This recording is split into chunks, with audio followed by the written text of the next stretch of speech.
दुनिया के नक्शे पर दो ऐसी जगहें हैं जो आकार में भले ही छोटी हो, लेकिन पूरी दुनिया की अर्थव्यवस्था के लिए बेहद बड़ी है। एक है हॉर्मुज, स्ट्रेट ऑफ हॉर्मुज, और दूसरा है बाब अल मंदेब। एक तरफ तेल का रास्ता है और दूसरी तरफ एशिया से यूरोप तक सामान पहुंचाने वाला समुद्री रास्ता। और आज इन दोनों रास्तों पर तनाव है, मिसाइलें हैं, हमले हैं और अमेरिका ईरान की बढ़ती हुई तनातनी है। एक तरफ लाल सागर में हूती विद्रोहियों पर एक मालवाहक जहाज को निशाना बनाने का आरोप है, जिसमें 6 लोगों की मौत की खबर सामने आई है। दूसरी तरफ अमेरिका का दावा है कि उसने ईरान की तरफ जा रहे एक जहाज को रोकने के लिए हेल फायर मिसाइल्स दागी और उसे बेकार कर दिया। यानी एक तरफ वॉशिंगटन कह रहा है कि वो समुद्री रास्तों को सुरक्षित कर रहा है और दूसरी तरफ उसी सिक्योरिटी ऑपरेशन में मिसाइल फायर हो रही है। वाह ट्रंप साहब, शांति की सुरक्षा का ये तरीका भी कमाल है। जहाज बचाने के पहले मिसाइल चलाइए, फिर दुनिया को समझाइए कि तनाव बढ़ाना हमारा मकसद नहीं है। लेकिन मजाक से अलग मामला बेहद गंभीर है, क्योंकि यहाँ सिर्फ 2 जहाजों की कहानी नहीं है, यहाँ दुनिया के 2 अहम समुद्री रास्तों की बात हो रही है। और अगर इन रास्तों पर तनाव लंबे समय तक बना रहा तो इसका असर सिर्फ ईरान, अमेरिका या यमन पर नहीं पड़ेगा। इसका असर तेल की कीमतों पर पड़ेगा, शिपिंग पर पड़ेगा, महंगाई पर पड़ेगा और आखिरकार आम आदमी की जेब पर पड़ेगा। सबसे पहले लाल सागर की बात करते हैं। बाब अल मंदेब वो समुद्री रास्ता है जो रेड सी को गल्फ एडन से जोड़ता है। आगे यही रास्ता सुएज कैनल तक पहुंचता है, यानी एशिया और यूरोप के बीच सामान ले जाने वाले जहाजों के लिए यह बेहद अहम रास्ता है। अब इसी इलाके में तिहामा नाम के एक छोटे मालवाहक जहाज पर मिसाइल अटैक की खबर सामने आई। यमन की सरकार ने इसके लिए ईरान समर्थित हूती रेबल्स को जिम्मेदार बताया है। रिपोर्ट्स के मुताबिक जहाज पर 3 बैलिस्टिक मिसाइलें दागी गईं और इसके बाद जहाज में आग लग गई। 4 क्रू मेंबर्स की मौत की खबर आई, 3 पाकिस्तानी और 1 इंडोनेशियन नागरिक। इसके बाद रेस्क्यू ऑपरेशन शुरू हुआ, लेकिन यमनी अधिकारियों का दावा है कि बचाव अभियान के दौरान जहाजों पर दोबारा हमला किया गया और बाद में मरने वालों की संख्या 6 बताई गई, जिसमें से 2 रेस्क्यूअर्स भी शामिल थे। अगर यह आरोप सही है तो दोस्तों ये बेहद गंभीर घटना है, क्योंकि कमर्शियल शिप पर हमला और फिर रेस्क्यू ऑपरेशन के दौरान दोबारा हमला, दोनों ही अंतर्राष्ट्रीय समुद्री सुरक्षा के लिए बड़ा खतरा है। लेकिन यहाँ एक बात समझना बेहद जरूरी है, इस घटना को लेकर अलग अलग पक्षों के अलग अलग दावे हैं, इसलिए हर आरोप को इंडिपेंडेंट वेरिफिकेशन के बिना अंतिम सच मानना ठीक नहीं होगा। मगर एक बात बिल्कुल साफ है, रेड सी में कमर्शियल शिपिंग के लिए खतरा वास्तविक है। अब कहानी का दूसरा हिस्सा देखिए। गल्फ ऑफ ओमान में अमेरिका और ईरान के बीच तनाव बढ़ता है। अमेरिकी सेंट्रल कमांड यानी सेंटकॉम के मुताबिक MV वेलानोवा नाम का एक Panama flag cargo ship Iran की ओर जा रहा था और अमेरिकी ब्लॉकेड को तोड़ने की कोशिश कर रहा था। अमेरिका का कहना है कि जहाज के क्रू को कई बार वार्निंग दी गई, लेकिन जब उन्होंने वार्निंग्स को नजरअंदाज किया, अनदेखा किया, तो अमेरिकी MH-60 हेलीकॉप्टर ने हेल फायर मिसाइल्स दागी और जहाज को डिसेबल कर दिया। अब सवाल है, कमर्शियल शिप को रोकने के लिए हेल फायर मिसाइल, यानी जिस अमेरिका को दुनिया भर में फ्रीडम ऑफ नेविगेशन का चैंपियन बताया जाता है, वही अमेरिका अब एक कमर्शियल वेसल को मिसाइल से रोकने की कार्रवाई को मैरीटाइम सिक्योरिटी के नाम पर जस्टिफाई कर रहा है। और यहीं से ट्रंप एडमिनिस्ट्रेशन की पॉलिसी पर सवाल उठते हैं, क्योंकि डोनाल्ड ट्रंप की पूरी फॉरेन पॉलिसी का एक बड़ा हिस्सा मैक्सिमम प्रेशर पर टिका हुआ है। ईरान पर sanctions, economic pressure, military threats और अब मैरीटाइम ब्लॉकेड को लेकर सख्ती। लेकिन सवाल है, मैक्सिमम प्रेशर की ये नीति भी, इसकी कोई लिमिट होती है या नहीं? क्योंकि अगर प्रेशर बढ़ाते बढ़ाते आप कमर्शियल शिप्स तक मिसाइल पहुंचा दें तो फिर ये सिर्फ प्रेशर नहीं रह जाता, ये एस्केलेशन बन जाता है। और यही मिडल ईस्ट की सबसे बड़ी समस्या है। हर पक्ष कहता है हमने अटैक नहीं किया, हमने रिस्पॉन्स किया है, हमने जवाबी कार्रवाई की है। अमेरिका कहता है हमने डिफेंसिव एक्शन लिया है, यानी पहले उधर से हमला हुआ, फिर हमने अपने डिफेंस में हमला किया। ईरान कहता है हम अपने अधिकारों और अपनी संप्रभुता की रक्षा कर रहे हैं। हूती कहते हैं हम रेजिस्टेंस कर रहे हैं, बचाव कर रहे हैं। और इस पूरे खेल में जहाज जल रहे हैं, लोग मारे जा रहे हैं और ग्लोबल शिपिंग परेशान हो रही है। मतलब सब डिफेंसिव है, लेकिन हमला आखिर कौन कर रहा है? यही मिडिल ईस्ट की विडंबना है। अब ईरान को समझिए, क्योंकि इस पूरे कॉन्फ्लिक्ट में, इस पूरी लड़ाई में सबसे ज्यादा गलतफहमी शायद यही होती है कि अमेरिका के पास दुनिया की सबसे ताकतवर मिलिट्री है, इसलिए ईरान कुछ दिनों में दब जाएगा। लेकिन ईरान की ताकत को सिर्फ टैंक्स, फाइटर जेट्स और एयरक्राफ्ट कैरियर से नहीं मापा जा सकता। ईरान के पास ज्योग्राफी है, ईरान के पास पर्शियन गल्फ की स्ट्रैटेजिक लोकेशन है और सबसे जरूरी, ईरान के पास स्ट्रेट ऑफ हॉर्मुज है। हॉर्मुज कोई सामान्य समुद्री रास्ता नहीं है, यह ग्लोबल ट्रेड एनर्जी का एक बेहद अहम हिस्सा है। यह दुनिया की लाइफ लाइन मानी जाती है। दुनिया के बड़े हिस्से का ऑयल और गैस इसी क्षेत्र से होकर गुजरता है। यानी अगर हॉर्मुज में तनाव बढ़ता है तो उसका असर सिर्फ तेहरान और वॉशिंगटन पर नहीं पड़ेगा, उसका असर पूरी दुनिया के एनर्जी मार्केट पर पड़ेगा। यही ईरान की स्ट्रैटेजिक लेवरेज है। अमेरिका के पास एयरक्राफ्ट कैरियर्स है, ईरान के पास भूगोल है, अमेरिका के पास मैसिव मिलिट्री बजट है, उनके पास रक्षा बजट बहुत ज्यादा है। ईरान के पास अपने इलाके की टेरेन और मैरिटाइम ज्योग्राफी है, उनकी समझ है। अमेरिका के पास लंबी दूरी वाले वेपन्स हैं, मिसाइल्स हैं। ईरान के पास रीजनल अलाउंस का अनुभव है, यानी दोनों की ताकत एक जैसी नहीं है। लेकिन यही तो बात है, ईरान को अमेरिका से एयरक्राफ्ट कैरियर की संख्या में मुकाबला करने की जरूरत नहीं है। उसे बस इतना करना है कि अमेरिका को यह महसूस करा सके कि ईरान के खिलाफ युद्ध की कीमत बहुत ज्यादा होती है। और यही शायद तेहरान की सबसे बड़ी रणनीति है, उसकी रणनीतिक ताकत है।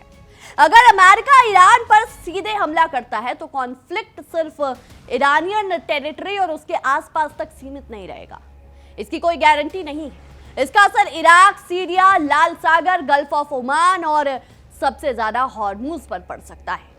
यानी वॉशिंगटन एक देश के खिलाफ मिलिट्री प्रेशर बढ़ाएगा, लेकिन जवाब कई दिशाओं से आ सकता है। यही है एसिमेट्रिक वॉरफेयर। आप ओपोनेंट से उसी मैदान में नहीं लड़ते जहां वो सबसे मजबूत है, आप उसे ऐसी जगह चैलेंज करते हैं जहां उसकी ताकत का फायदा कम हो जाए। और ईरान इस बात को दशकों से समझता आया है, इसलिए ट्रंप एडमिनिस्ट्रेशन के लिए ईरान को सिर्फ सैंक्शन और मिलिट्री मिसाइल स्ट्राइक्स के जरिए झुकाना आसान नहीं होगा, क्योंकि तेहरान के पास एक और हथियार है, समय। ईरान दशकों से सैंक्शन झेल रहा है, इकोनॉमिक प्रेशर झेला है उसने, इंटरनेशनल आइसोलेशन देखा है, मिलिट्री की धमकियां भी सुनी है। और फिर वही ईरान अपनी स्ट्रैटेजिक पोजीशन से पीछे नहीं हटा। इसलिए ये मान लेना कि वॉशिंगटन कुछ और सैंक्शंस लगाएगा, कुछ और थ्रेट्स देगा, धमकियां देगा और तेहरान तुरंत सरेंडर कर देगा, शायद उतना आसान नहीं है जितना ट्रंप के भाषणों में सुनाई देता है। क्योंकि ईरान का सवाल सिर्फ इकोनॉमी का नहीं है, अर्थव्यवस्था का नहीं है, यह उसकी संप्रभुता का भी सवाल है। तेहरान के नजरिए से अगर अमेरिका उसके ऑयल एक्सपोर्ट्स पर रोक लगाए, उसके समुद्री रास्तों को नियंत्रित करे और उसकी मिलिट्री कैपेबिलिटीज पर हमला करे, तो ईरान इसे सिर्फ सिक्योरिटी ऑपरेशन नहीं मानेगा। और यही ट्रंप की पॉलिसी उल्टी भी पड़ सकती है। वॉशिंगटन कहता है हम ईरान को आइसोलेट कर रहे हैं, लेकिन जितना ईरान को आइसोलेट करने की कोशिश होती है, उतना ही तेहरान अपने आसपास के पार्टनरशिप और स्ट्रैटेजिक रिलेशनशिप जितने भी हैं उसके देशों से उस पर निर्भर हो सकता है। और यही वजह है कि रेड सी में हूथी की जो एक्टिविटीज हैं उसको भी सिर्फ एक अलग घटना की तरह नहीं देखा जा सकता। हूथी मूवमेंट और अपने राजनीतिक और राजनयिक और मिलिट्री इंटरेस्ट, हर ऑपरेशन को सीधे तेहरान का आदेश मान लेना साफ नहीं होगा। लेकिन ईरान और हूथी के बीच स्ट्रैटेजिक अलाइनमेंट से भी इनकार नहीं किया जा सकता। और यही वॉशिंगटन के लिए मुश्किल पैदा करता है, क्योंकि अगर ईरान पर दबाव बढ़ता है तो आसपास जो रीजनल एक्टर्स हैं उनके जरिए दबाव का भी जवाब आ सकता है। मतलब वॉशिंगटन तेहरान पर सैंक्शंस लगाए और जवाब कहीं रेड सी में दिखाई दे। वॉशिंगटन मैरीटाइम ब्लॉकेड लगाए और रिस्पॉन्स, उसका जो जवाब है वो हॉर्मुज में दिखाई दे। वॉशिंगटन मिलिट्री प्रेशर बढ़ाए और ऑयल मार्केट में उसकी अनसर्टेनिटी बढ़ जाए। यही वो साइकिल है जिससे दुनिया डरती है, क्योंकि युद्ध का सबसे खतरनाक हिस्सा हमेशा पहला हमला नहीं होता, सबसे खतरनाक होता है उसके बाद का जवाब, फिर उस जवाब का जवाब और फिर उसके बाद अगला जवाब। एक पॉइंट के बाद ये भी कोई भी साइड ये नहीं कह सकती कि अब सब कुछ पूरी तरह हमारे कंट्रोल में है। अगर ट्रंप की मैक्सिमम प्रेशर वाली नीति, इनके साथ यही सबसे बड़ा सवाल है, क्या प्रेशर ईरान को बातचीत के टेबल पर लाएगा या फिर तेहरान को और ज्यादा गुस्सैल और अग्रेसिव रेजिस्टेंस की तरफ धकेलेगा? क्योंकि इतिहास बताता है कि हर देश दबाव के सामने एक जैसा व्यवहार नहीं करता। कुछ देश दब जाते हैं, कुछ डील कर लेते हैं और कुछ अपनी सहन शक्ति, रेजिस्टेंस को अपनी नेशनल आइडेंटिटी यानी संप्रभुता का हिस्सा बना लेते हैं। ईरान तीसरी कैटेगरी के साथ ज्यादा करीब दिखाई देता है। तेहरान शायद ये मानता है कि अगर वो एक बार वॉशिंगटन के दबाव में पूरी तरह झुक गया तो भविष्य में हर स्ट्रैटेजिक डिसीजन पर अमेरिका का दबाव बढ़ता जाएगा। इसलिए ईरान के लिए रेजिस्टेंस सिर्फ मिलिट्री स्ट्रैटेजी नहीं, पॉलिटिकल सर्वाइवल का भी हिस्सा है। और यही ट्रंप की बातचीत वाली जो स्ट्रैटेजी है, उसे और ज्यादा दबाव, चैलेंज मिलता है। ट्रंप की राजनीति में एक फॉर्मूला है, प्रेशर बढ़ाओ, सामने वाले को कमजोर करो और फिर बेहतर डील करो। लेकिन ईरान कह रहा है, वो कह सकता है पहले प्रेशर हटाओ फिर बात होगी। यानी दोनों की स्टार्टिंग पोजीशन ही अलग है। और जब स्टार्टिंग पोजीशन अलग हो तो मिसाइल से बातचीत शुरू करना शायद सबसे खराब तरीका हो सकता है। अब आते हैं ग्लोबल इकोनॉमी पर, क्योंकि इस पूरी कहानी में सबसे ज्यादा नुकसान शायद उन लोगों को हो सकता है जिनका अमेरिका ईरान युद्ध से कोई लेना देना ही नहीं। अगर लाल सागर असुरक्षित हुआ तो शिपिंग कंपनीज को अपने रास्ते बदलने पड़ सकते हैं। रूट लंबा होगा तो फ्यूल ज्यादा लगेगा, ट्रैवल करने का टाइम बढ़ेगा, इंश्योरेंस का प्रीमियम बढ़ेगा और आखिरी में जो भी चार्जेस होते हैं वो बढ़ेंगे और आखिर में इंपोर्टेड गुड्स महंगे हो सकते हैं। अब हॉर्मुज में तनाव बढ़ा तो एनर्जी मार्केट रिएक्ट करेगा, ऑयल प्राइसेस में रिस्क बढ़ सकता है, फ्यूल महंगा होगा, ट्रांसपोर्ट बढ़ेगा और फिर वही महंगाई आम आदमी तक पहुंची। यानी तेहरान और वॉशिंगटन की लड़ाई का बिल किसी दूसरे देश का उपभोक्ता भर सकता है। और यही ट्रंप की अमेरिका फर्स्ट पॉलिसी की सबसे बड़ी विडंबना हो सकती है, क्योंकि अगर अमेरिका ईरान पर इतना प्रेशर डालता है कि ग्लोबल ऑयल प्राइसेस और शिपिंग कॉस्ट बढ़ जाए, तो क्या इससे सिर्फ ईरान को नुकसान होगा? नहीं, इसका असर अमेरिका पर भी पड़ेगा और ये डोनाल्ड ट्रंप अच्छे से जानते हैं। जो अमेरिकन उपभोक्ता है उन पर भी पड़ेगा, अमेरिका की जनता पर पड़ेगा, यूरोपियन इकोनॉमीज जो है, देश है, उन पर भी पड़ेगा, एशियन इकोनॉमीज पर भी पड़ेगा। और यही ग्लोबलाइजेशन की असलियत है। आप भूगोल से खुद को दुनिया से अलग नहीं कर सकते। अमेरिका मिडिल ईस्ट से हजारों किलोमीटर दूर है, लेकिन ग्लोबल एनर्जी मार्केट से दूर नहीं है। अगर हॉर्मुज में संकट है तो वॉशिंगटन की चिंता भी बढ़ेगी और शायद यही ईरान का सबसे बड़ा हथियार है। ईरान को अमेरिका से ज्यादा पावरफुल होने की जरूरत नहीं है, उसे बस इतना पावरफुल होना है कि अमेरिका के लिए ईरान को इग्नोर करना महंगा पड़ जाए। और फिलहाल तेहरान ने यही स्थिति बनाई हुई है। अब सवाल उठता है, क्या ईरान पूरी तरह सही है? नहीं। अगर किसी कमर्शियल जहाज पर जानबूझकर हमला हुआ है, अगर वहां के क्रू मेंबर्स या जो रेस्क्यूअर हैं वो मारे गए हैं, तो इसकी जवाबदेही होनी चाहिए। कमर्शियल शिपिंग को टारगेट करना अंतर्राष्ट्रीय सुरक्षा के लिए गंभीर खतरा बनता है, लेकिन यही नियम अमेरिका पर भी लागू होना चाहिए। अगर अमेरिका किसी कमर्शियल वेसल पर अपनी मिलिट्री फोर्स इस्तेमाल करता है तो उससे लीगल बेसिस और जरूरत पर भी सवाल पूछना उतना ही जरूरी है, क्योंकि रूल्स बेस्ड ऑर्डर का मतलब ये नहीं हो सकता कि रूल्स सिर्फ कमजोर देशों के लिए हो। अगर फ्रीडम ऑफ नेविगेशन जरूरी है तो वो हर देश के लिए जरूरी है। अगर संप्रभुता जरूरी है तो वो ईरान के लिए भी जरूरी है। अगर आम लोगों की जिंदगी महत्वपूर्ण है तो वो किसी भी झंडे वाले जहाज पर मौजूद लोगों की हो। और अगर इंटरनेशनल लॉ, अंतर्राष्ट्रीय कानून का सम्मान करना है तो सुपर पावर होने से किसी को अपने आप एग्जेम्पशन नहीं मिल सकता। यही वो वजह है जहां ट्रंप उनकी क्रेडिबिलिटी, उनकी इच्छा शक्ति, उनकी काबिलियत पर सवाल उठते हैं, क्योंकि वॉशिंगटन एक तरफ अंतर्राष्ट्रीय रूल्स की बात करता है और दूसरी तरफ मिलिट्री एक्शन, सैन्य कार्रवाई और सिक्योरिटी ऑपरेशन, मिलिट्री एक्शंस को अपनी सिक्योरिटी ऑपरेशंस बताता है। ईरान इसी जो विडंबना है उसको अपने पक्ष में इस्तेमाल कर रहा है। तेहरान का नैरेटिव बहुत सीधा है।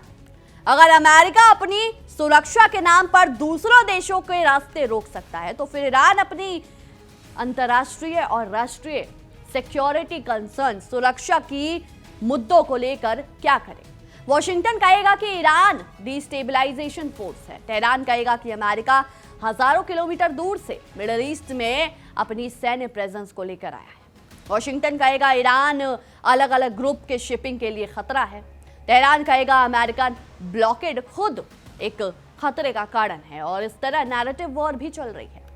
आज की जियोपॉलिटिक्स में युद्ध सिर्फ युद्ध रणभूमि पर नहीं लड़ा जाता। देखिए इंडिया डेली 24/7 अब आपके स्मार्ट टीवी पर। इंडिया डेली मौजूद है सभी डिजिटल प्लेटफॉर्म पर लाइव और लगातार। इंडिया डेली 24/7 हर दिन राष्ट्र को समर्पित।